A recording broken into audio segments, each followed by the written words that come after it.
Senhor esteja convosco. Ele está no meio de nós. Proclamação do Evangelho de Jesus Cristo segundo Marcos. Glória a vós, Senhor. Início do Evangelho de Jesus Cristo, Filho de Deus. Está escrito no livro do profeta Isaías: Eis que envio meu mensageiro à tua frente, para preparar o teu caminho.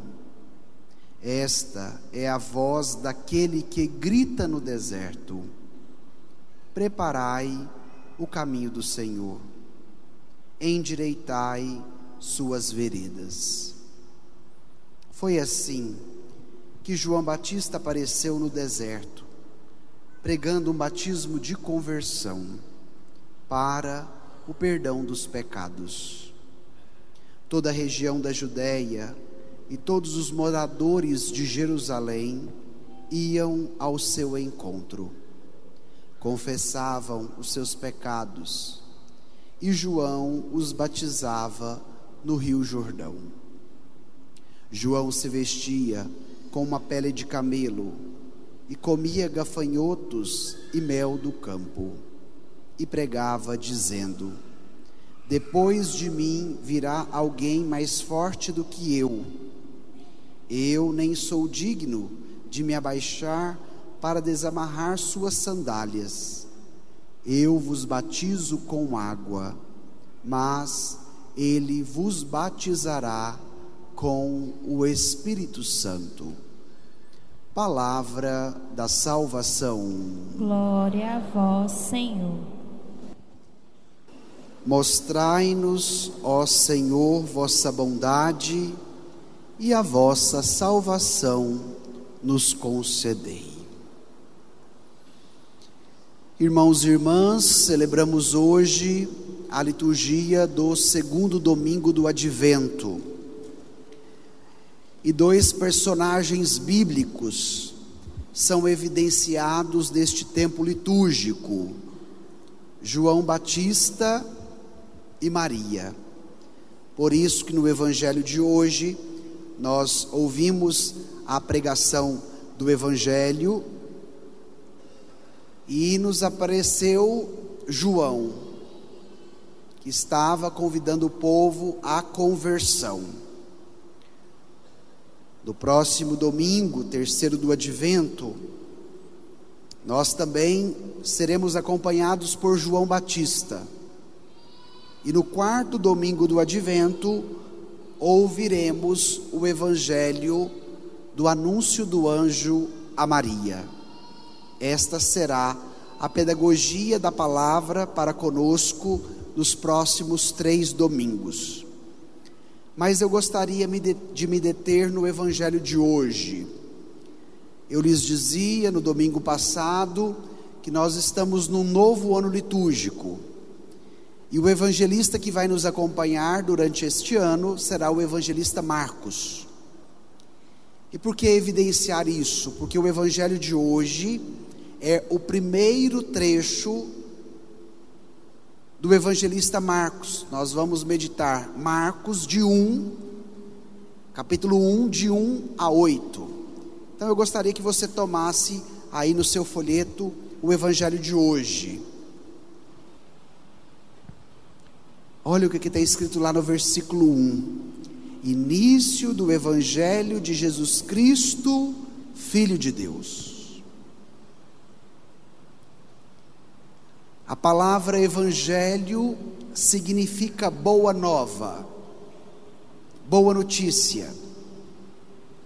O Evangelho aqui não é apenas um livro, mas uma boa notícia da salvação que nos é comunicada por Jesus, depois pregada pelos apóstolos e chegada até nós por meio da igreja.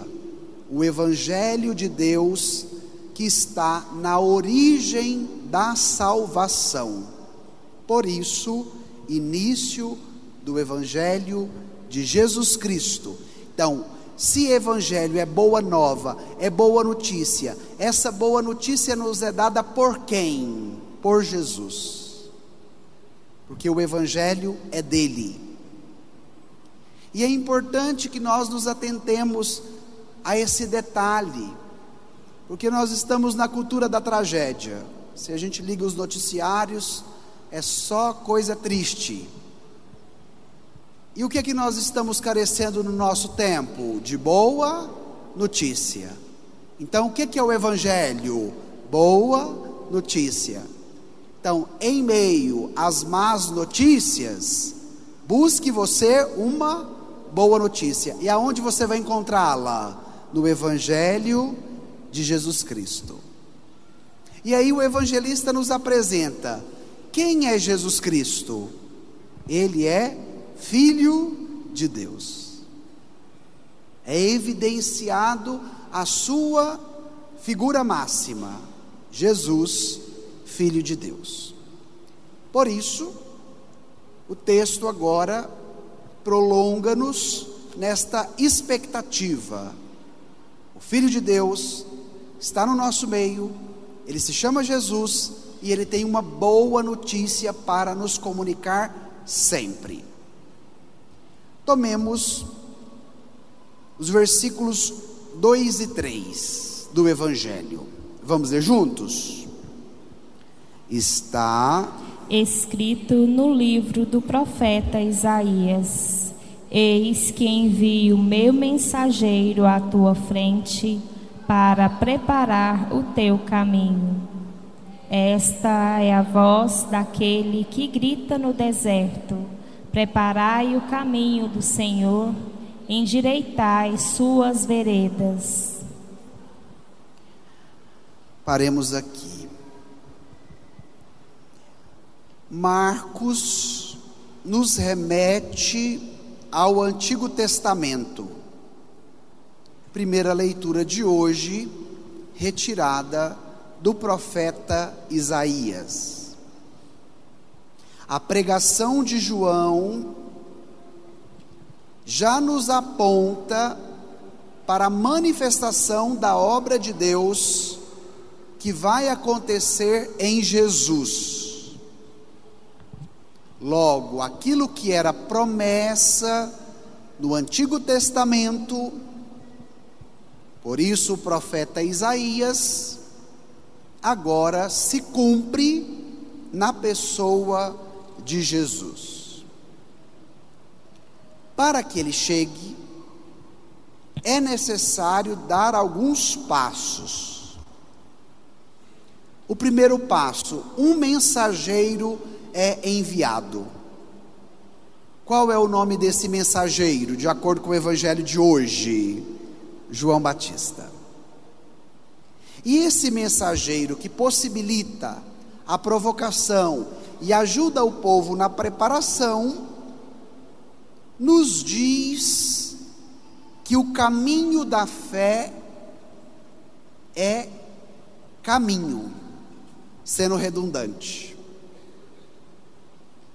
A perspectiva na qual somos inseridos na nossa relação com o Senhor não é estática, não é congelada, não é parada. Pelo contrário, é uma relação dinâmica. Por isso, nos apresenta a fé como um caminho a ser percorrido. E hoje, cada qual presente nesta missa deve se perguntar: como está o caminho da minha vida?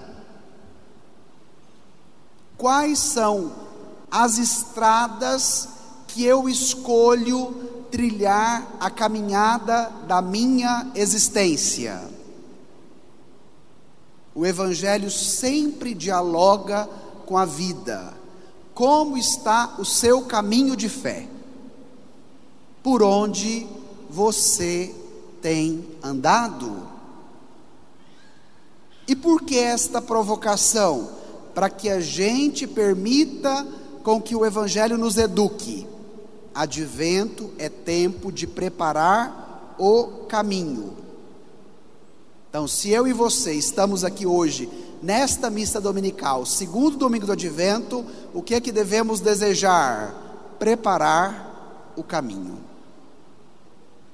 E esse tempo que antecede o Natal é um tempo muito bonito, que nos possibilita esta preparação. Ontem mesmo liguei para minha avó e ela me disse: estou preparando a casa para o final do ano. Ou seja, esta preparação, ela não pode ser uma preparação meramente externa, da casa, dos enfeites, da comida, dos presentes que eu quero oferecer às pessoas com quem eu convivo, mas é necessário uma preparação interior, do coração, da vida. E qual é o desafio para o nosso tempo? Nós preparamos demais as coisas de fora e preparamos de menos as coisas de dentro.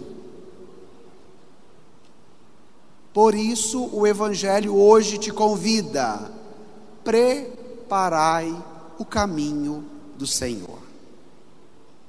E aí você poderia perguntar: Padre, como fazer de maneira concreta esta preparação do meu coração, da minha vida interior, nesse tempo do Advento rumo ao Natal? E aí quem vai te responder não será o padre, será a palavra. Volte na primeira leitura. Tome aí os versículos 3 e 4 da primeira leitura. Vamos ler juntos? Os versículos 3 e 4. Grita uma voz: preparai no deserto o caminho do Senhor, aplanai na solidão a estrada de nosso Deus. Nivelem-se todos os vales, rebaixem-se todos os montes e colinas, endireitei-se o que é torto e alisem-se as asperezas. Paremos aqui. Olha as indicações práticas. Em primeiro lugar, esta estrada precisa ser aplainada. E para que a estrada seja aplainada, eu preciso da solidão. A estrada é aplainada na solidão do nosso Deus. Diante de tanto barulho, de tanta imagem, de tantas vozes, de tanta correria, hoje a palavra te pede: tire um tempo de solidão com o Senhor. E nesta solidão com Ele, peça: aplane a minha estrada. Primeira atitude. Segunda atitude: nivele-se todos os vales. Aqui no Goiás nós chamamos de buraco. Então o que é um vale? Um buraco, uma cavidade, uma profundidade.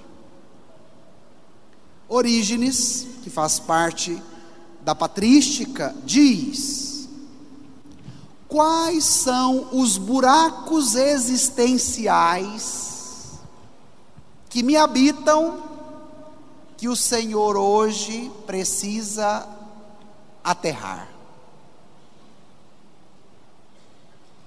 E esta pergunta me provocou muito, porque me convidava a olhar para os meus vales interiores, para os meus buracos interiores, e pedir ao Senhor: prendo de ti. E a palavra te faz esse convite.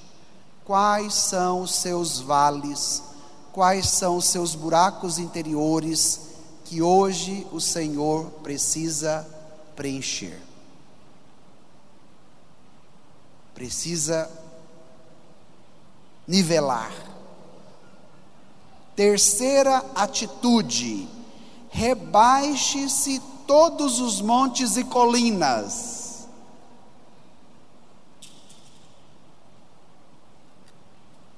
O que é aquilo que eu elevo demais e que de repente me convence que eu sou melhor do que o outro? Que eu já não preciso de Deus, que eu já não preciso de comunidade, que eu me basto. O que dentro de mim está tão elevado que me faz tornar-me autossuficiente sem precisar dos outros e de Deus? Então a palavra nos provoca. Quais são os montes que hoje o Senhor precisa rebaixar? Tem buraco que o Senhor precisa aterrar, e tem monte que o Senhor precisa rebaixar. Por isso nós partimos do caminho. Num caminho que tem buraco e que tem monte, é difícil de caminhar, porque de repente você pode cair no buraco, ou de repente você pode ter dificuldade para subir o monte. Então algumas realidades da vida precisam ser aterradas, porque é buraco. Outras realidades da vida são montes, por isso precisam ser aplainadas. Terceira atitude. E a última atitude concreta, nos diz o texto: endireite-se o que é torto e alisa-se as asperezas. Nos perguntemos: o que na minha vida ainda está torto? Quais são as minhas asperezas na relação com o esposo, com a esposa em casa, no casamento, na relação com o pai, com a mãe, na educação dos filhos, na vivência do trabalho, na vida da comunidade, no meu caso, na relação para com os fiéis? O que hoje o Senhor precisa endireitar? O que hoje o Senhor precisa alisar diante das minhas asperezas? E aí, retornando ao Evangelho, João aparece no deserto, pregando o quê? Um batismo de conversão para o perdão dos pecados. Padre Max, então, se eu decido preparar o caminho do Senhor, aplanar no solidão a minha estrada, nivelar os vales, rebaixar os montes, endireitar o que é torto e alisar o que é áspero, se essa é a atitude concreta que a palavra me pede nesse segundo domingo do Advento, como que isso é acolhido na minha vida? Aí o próprio Evangelho nos diz: conversão para o perdão dos pecados.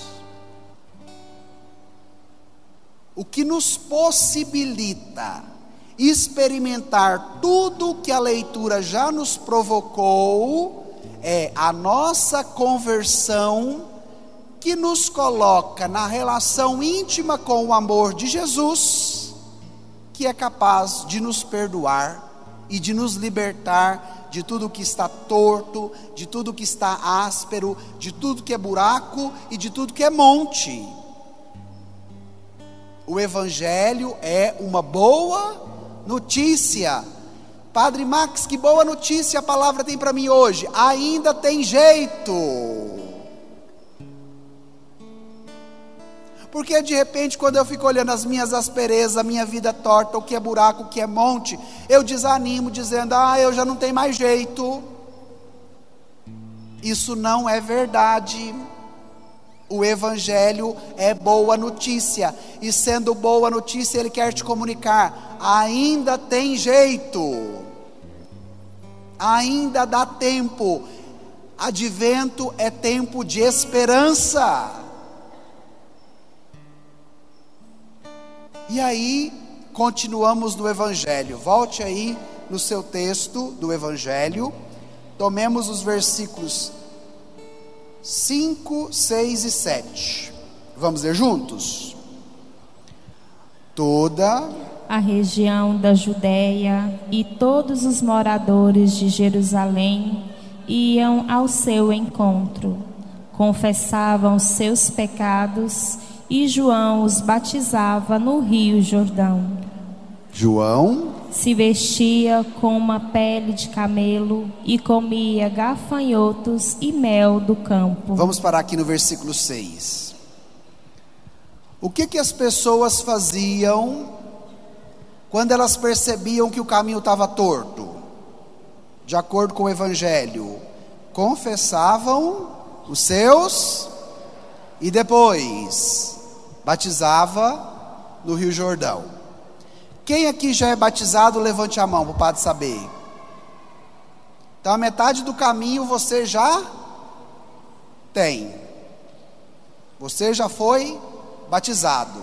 Não no Rio Jordão, mas no batismo de Jesus, que é mais forte do que o batismo de João no Rio Jordão. Então, para endireitar o caminho, para aplanar o que é torto, para alisar as asperezas, para aterrar o que é vale, para rebaixar o que é montanha, o que eu preciso fazer? Confessar os meus pecados. Há quanto tempo você não se confessa?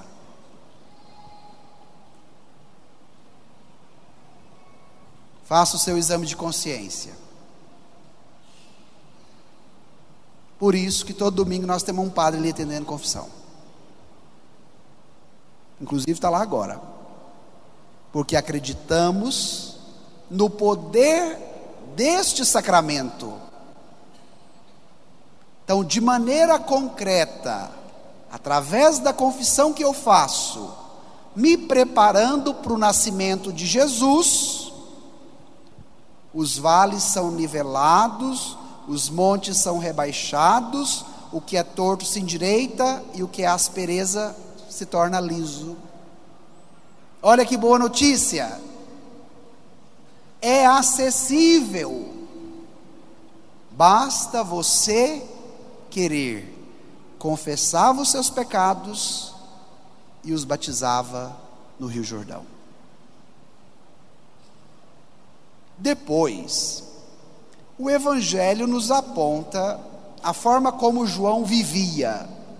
Ele se vestia com pele de camelo, comia gafanhotos e mel do campo.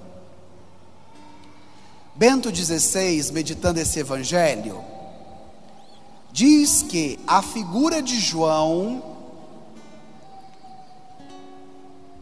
nos revela a disponibilidade, mas também a simplicidade na forma de vestir e na forma de se alimentar. Era uma pessoa simples e despojada. E aí Bento XVI continua: agarramos demais na comida e na veste, deixamos de lado o essencial. E pode ser, para que o nosso Natal seja mais autêntico, nós vamos precisar de uma certa simplicidade e despojamento exterior para viver com mais intensidade o que é interior. Porque enquanto a minha vida, a minha programação, a minha preparação é só apenas com aquilo que é exterior e que me pede gastos, e eu preciso comprar isso, e eu preciso pôr esse tipo de enfeite, eu preciso ter essa roupa tal para vestir no final do ano, eu preciso comprar isso para minha casa, isso vai te ocupando de tal modo que tira o foco do essencial. E o essencial da boa notícia do Evangelho é sempre muito simples e nobre. Como que se dá de maneira concreta, padre? O Filho de Deus nascer numa manjedoura, num curral. Deus num curral. Dá para imaginar? Simplicidade com a nobreza. O Filho de Deus. Mas nasce numa gruta. E pode ser para que o nosso Natal tenha mais sentido e seja um Natal mais autêntico, mais alegre, mais bonito, nós gastemos mais tempo com o que é da simplicidade, que não vai me pesar no bolso, porque é gratuito, a graça, do que a ocupação que vai me iludindo e que vai me induzindo a todo momento aquilo que é da roupa e da comida. Como que João vivia? Se vestia com a pele de camelo e comia gafanhotos. Ah, padre, então no Natal eu tenho que comer gafanhoto com mel e vestir roupa de pelo, de animal? Não. Aqui é uma provocação da palavra, para a gente ser iluminado diante da realidade que a gente está vivendo. A roupa que você está hoje na missa já está ótima. Ou seja, ocupar-se com o essencial que faz a verdadeira diferença. Vamos encerrar o texto? Versículos 7 e 8. Olha o que está escrito. Pregava, dizendo: depois de mim virá alguém mais forte do que eu. Eu nem sou digno de me abaixar para desamarrar suas sandálias. Eu vos batizei com água, mas ele vos batizará com o Espírito Santo. Toda a pregação de João Batista é em vista daquele que vem depois. Todo o ministério de João Batista é em prol daquele que vem depois. Então, o ministério de João está a serviço de quem? De Jesus. A força na Escritura é um atributo do Messias, aquele que vencerá o mal, vencerá a morte, vencerá Satanás. Por isso, quando o Evangelho nos aponta o discurso de João, virá aquele que é mais forte do que eu. João estava falando de quem? De Jesus. E como ele se reconhecia? Aí o próprio texto nos diz: eu não sou digno de me abaixar para desamarrar suas sandálias.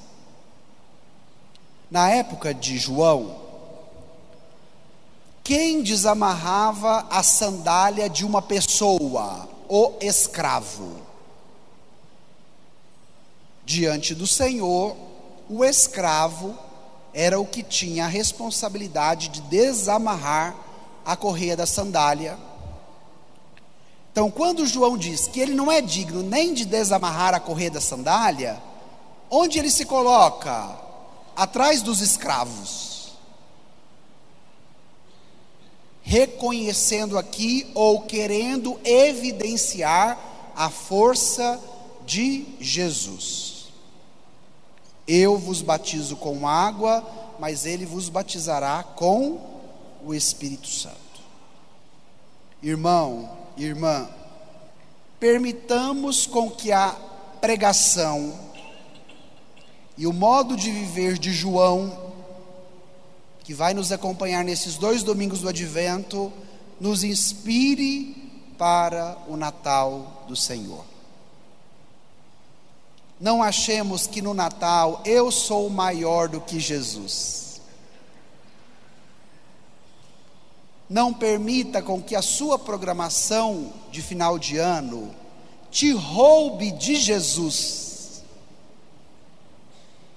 Não permita com que as atividades que você fará nos dias 24 e 25 te prive de participar da grande liturgia do Natal, onde nós experimentaremos esse mistério do nascimento de Jesus na nossa vida.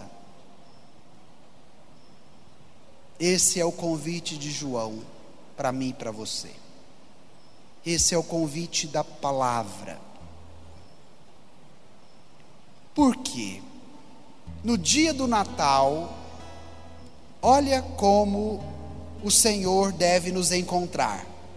Pegue lá o último versículo da segunda leitura, versículo 14. Pegue aí, versículo 14 da segunda leitura. Olha o que está escrito: caríssimos, vivendo nessa esperança, esforçai-vos para que Ele vos encontre numa vida pura e sem mancha e em... Então, no dia do Natal, como é que Jesus quer te encontrar? Só com roupa bonita? Só com muita comida lá na mesa da sua casa? Não, Jesus quer te encontrar numa vida pura, sem mancha e em paz. Padre, se eu ainda não estou, o que eu tenho que fazer? Confessava os seus pecados e eram batizados. Se você já é batizado, então o que está faltando para ter uma vida pura, sem mancha e em paz? Confessar os meus pecados. Olha que beleza, como o evangelho é prático, direto, objetivo. Então vamos pedir isso agora. Deixe o seu folheto de lado. Se te ajude a rezar, feche os seus olhos, incline a sua cabeça e faça uma revisão da sua história, do seu modo de ser, da sua forma de agir. E vai pedindo para Jesus hoje: eu quero, Senhor, aplanar na solidão a estrada da minha vida.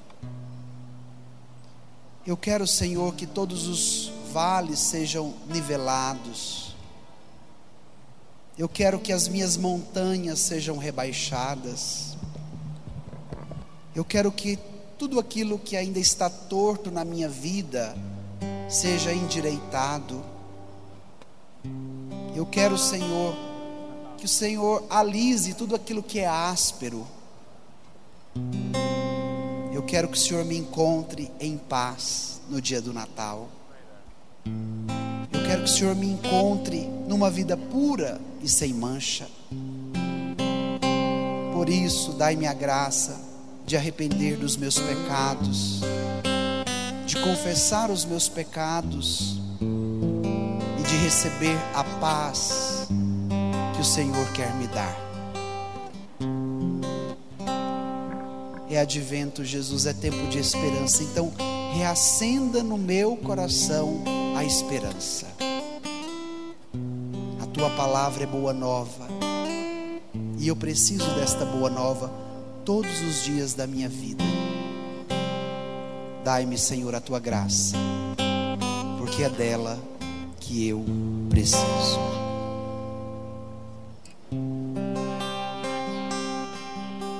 Vem, Espírito de Deus, purificar meu ser, purificar meu ser.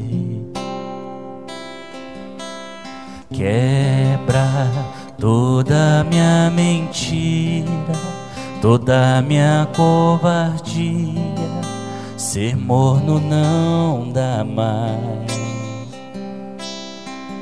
Vem, Espírito de Deus, purificar meu ser, purificar meu ser. Quebra toda minha mentira, toda minha covardia. Ser morno não dá mais. Aviva os corações e derrama uma nova geração. Vem despertar esta nação com tremendo avivamento.